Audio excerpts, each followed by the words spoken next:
Howdy folks, it's Common Lego here, and welcome to my review of the 2006 Jabba Sail Barge set number 6210. Yeah, so when this came out, it was $75, which adjusted to inflation is around $100.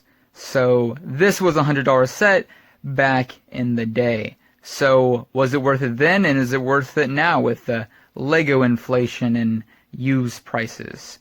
So, speaking of the word used prices, I bought this for I think $130, $140. It usually goes somewhere around there. And well, I have a little bit of a regret. Not because of the set. I mean, I don't want to spoil it, but my regret comes, first of all, they said this wasn't dusty and was clean. This is dusty, okay? Dusty. Also, look at this figure over here. Right here, Boba Fett. Innocent enough. Oh yeah, it's kind of damaged.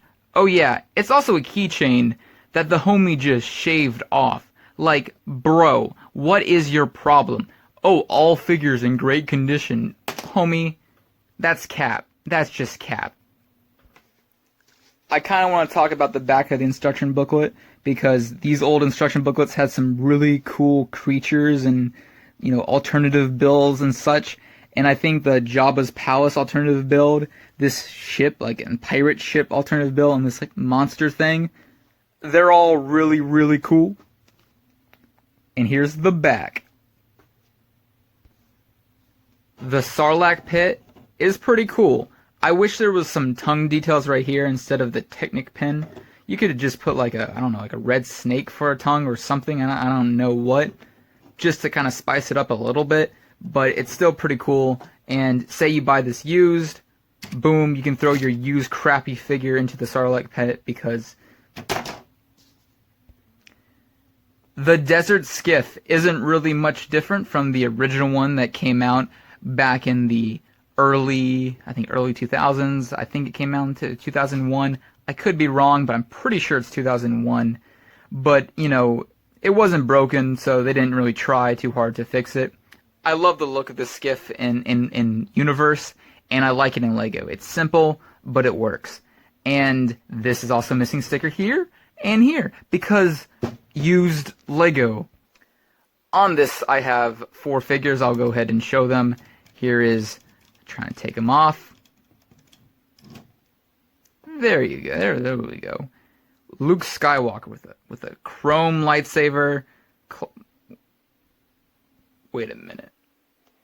Bruh, they messed up something else. Is there anything that they can just not mess up? They just gave me the wrong face. That's cap right there. That is cap. Right here we got Lando, or I think it's going to be Lando, who knows, with used Lego, my guy. Awesome helmet. That is just such a cool helmet. Cool body. Classic mustache. Looks just like Billy D. Williams. And of course, the 2-piece axe. Han Solo. And the Gamorrean Guard. I think that's how you say it. Classic figure. I love this figure so much. So much. This feature also has, boom, retractable, I think it's retractable, is that the word? Or slidable ramp. So you can...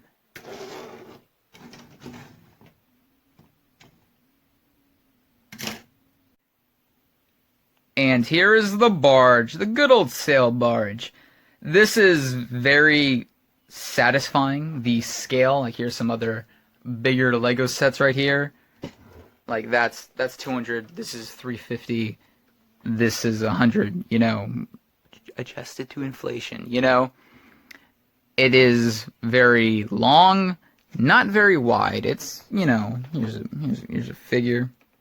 Not very wide, but it really didn't need to be, because it's still striking. Either any way you look at it, it just looks good. I didn't really feel like it was going to look good, though, when I was building this. Imagine holding this in your lap, connected by these 1x2 or 2x2s. Like, that was so annoying. That was a very annoying early building process with this set. Another very annoying thing about building it is the stickers right here. It's not a 2x3. This is a 2x2 and a 1x2 that you have a 2x3 sticker on. The most annoying thing about old Lego. So unbelievably annoying. Speaking of which, look how many stickers are on this set. There's a lot of them. They were already pre-applied when I bought the set, but I can imagine being really annoyed putting them on while, building it. Speaking of annoying building, while we're on that subject, these little panel things right here, where people can open them up and heckle the sail barge over there, or not sail barge, the skiff over there, we have 10 of them, right? And look at this. It is not big enough for all of these pieces. Well, it is, I guess, technically big enough, but just barely. And that was very, very frustrating. So that seems like a lot of negatives I'm giving you right here. But that's really it. That's it with the negatives. Everything else on the set kind of slaps. I mean, this right here, I mean, that's kind of a cool play feature. I think it's a weapon. Yeah. This weapon right here that has that drum with it, which is like a car wheel, and the Technic pieces. I'm gonna move a little R2 over here. Like, this gun just looks really, really good. These sails, they look awesome. And really, there isn't that bad of panel gaps in here.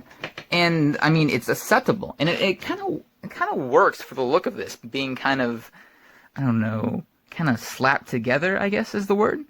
So that's just all pretty cool. And while I was building it, I think the best, the thing that got me most hype was putting on this front, because I knew that like when it got put on, everything would just start to click, and that's exactly what happened. These are a bunch of like kind of boat fronts that are upside down, which gives a really cool look.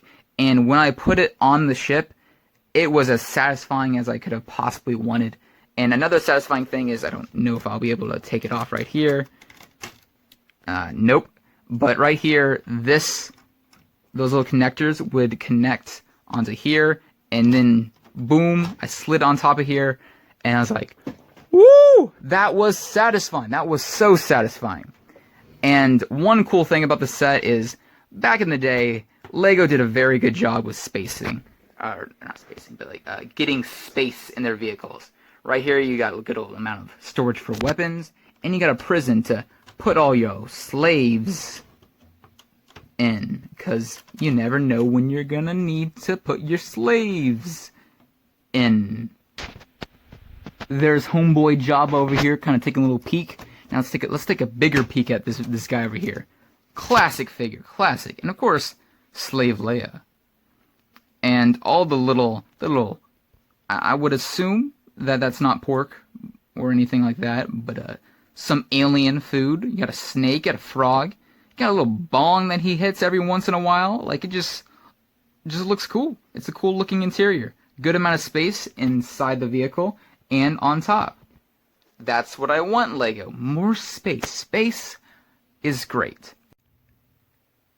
And well, that's pretty much it for Jabba's Sail Barge. And for the time, this was 100% worth it. Adjusted inflation around 100, about 75 when it came out. Yeah, that was definitely worth it. Now it's worth, about like an extra like 75% more, which is, it's expensive. It's not cheap. But I will say, after looking at other sets that I've bought that I didn't own when they came out and that I prioritized buying over this, I look at this one and say, hey, I kind of like it more. It looks good from pretty much every angle. Like, these panel gaps, they don't really look that bad, everything, all the stickers look pretty cool. There's nothing bad looking anywhere. It kind of just rules. You got two good side builds that, work, and you got a great minifigure selection. It's just kind of perfect, It's a perfect Lego set. And from what I've seen of the newer one, I actually think I might prefer this one. That said, I haven't picked up the newer one, so I can't officially judge it, but I really like this set. I like it a lot. I'm so happy that I own it now. That said, we gotta talk about some facts and some fiction. So one of these facts that I'm just gonna tell you guys is no, the prequels aren't better than the sequels. You're just crazy. Okay, guys, that's just okay. Just calm down, calm down. Overall, yeah, the set great. Prequels, not so much. Good Lego sets, but not great movies. Okay, just let's be real about this. Okay,